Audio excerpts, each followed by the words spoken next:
It's Halloween night. 1973. A young 9-year-old girl walks down the street alone heading to a Halloween party. She's hoping to have some fun and some laughs. What she finds is horror and terror. More horror and terror than any child should ever have to experience. This is the story of Lisa and French. This is Night Owl. Welcome back. I'm Ted, your host. And this is Night Owl. Tonight, we're heading off to Fond du Lac, Wisconsin on Halloween night, 1973. But before we put on our costumes and ring our first doorbell to beg for some tasty treats, could you please remember to hit like, subscribe and to share this video? It'll really help my channel out. Oh, and don't forget to turn on the notifications button so that you'll be kept informed about all my new content. Now, back to the video. Tonight we'll be talking about a sweetheart of a 9-year-old named Lisa and French. She was born in Oshkosh, Wisconsin in 1964 to Alan French and Marion Gehrig. But I'm assuming that things didn't pan out between her parents because a few years later her mom married Lisa's stepfather, a guy named Bruce DePaul. She ended up living in Fond du Lac, Wisconsin with her mom, stepdad, and newborn stepbrother. For all intents and purposes, she had a pretty normal childhood. She was a 4th grader at Chegwin Elementary School and was even in the Girl Guides. And, of course, much like most children, she was looking forward to Halloween. I mean, what's not to love? You get to dress up as a ghost or ghoul or whatever.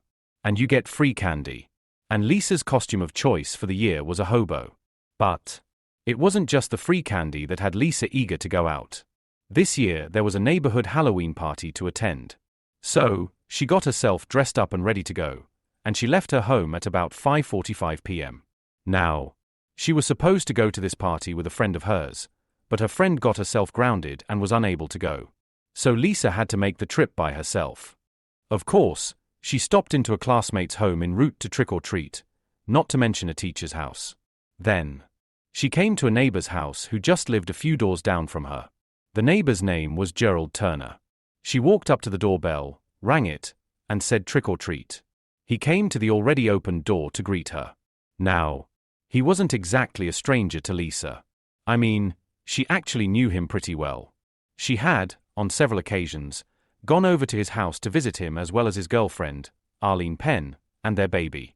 So, she definitely felt comfortable around him. Which would probably explain how he was able to convince her to follow him into his bedroom. Once in there, Gerald essayed Lisa. When the deed was done, Gerald discovered that Lisa was no longer breathing. He did try to revive her to no avail. Any further attempts to bring her back was halted by the return of Arlene to the house. She had just returned from the same party that Lisa was to attend. When she entered the house at about 7 p.m., she found her boyfriend standing there wearing his bathrobe. He claimed that he was not feeling too hot and needed to lay down. Yeah. I bet you do. She left the house again at about 8 p.m. to go and visit her mom, totally unaware of what has happened and of the fact that Lisa's body was laying in the bathroom.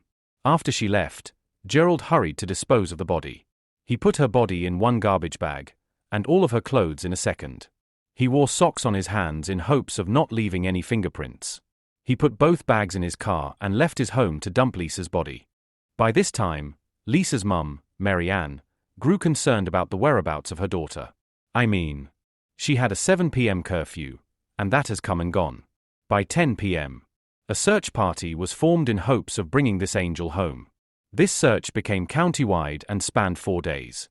It involved thousands of volunteers, hundreds of block parents, law enforcement, the National Guard, and even the Girl Guides helped in the search. But, in the end, it was one lone farmer in Taycheeder that was heading home for lunch on his tractor that found her on the 3rd of November. He just happened to notice 2 brown garbage bags on the other side of a barbed-wired fence. Upon closer inspection, he discovered that one of the bags contained Lisa's body, and the other contained the clothing that she was wearing when she disappeared. He, of course, notified the authorities.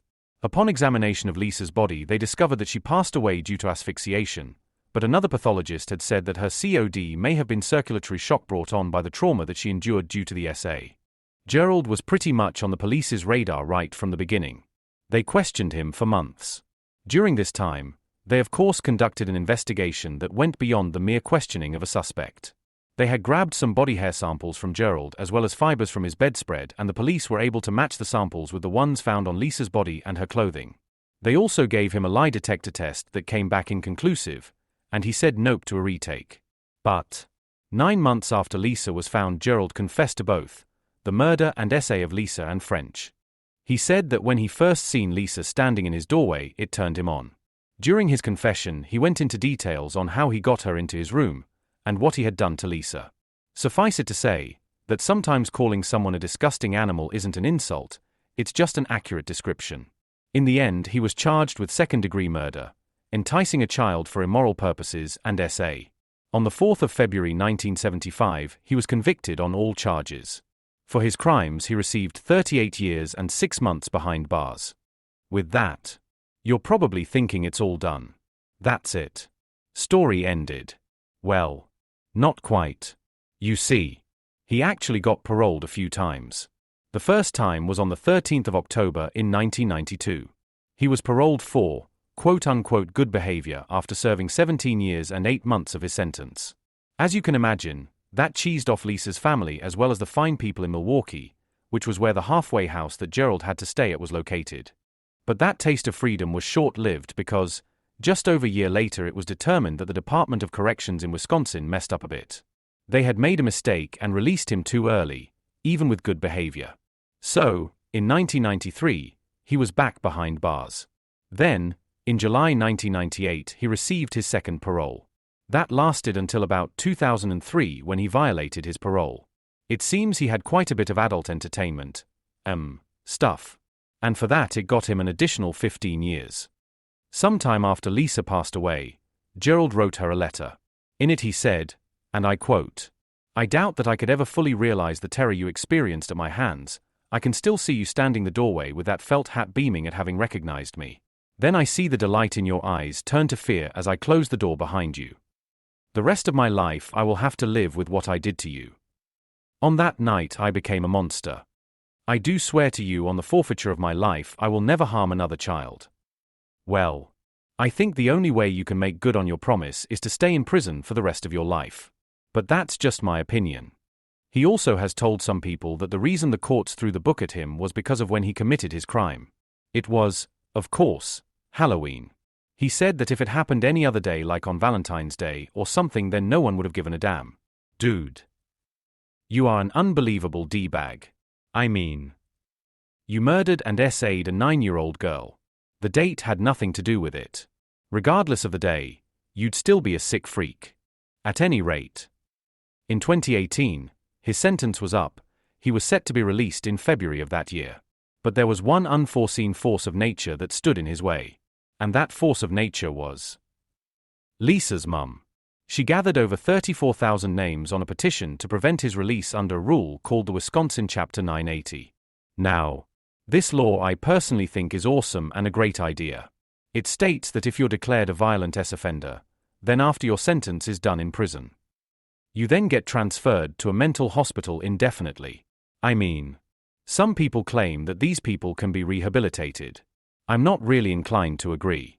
I believe that the only true way to protect our kids from these monsters is to keep them away from our kids, period. But of course, before they could send him to the mental hospital for the rest of his life, they had to have a hearing to determine whether or not he was indeed a violent offender. Unfortunately, there were tons of delays. They kept changing their minds on where the hearing should be held for one. Then came a little thing called COVID.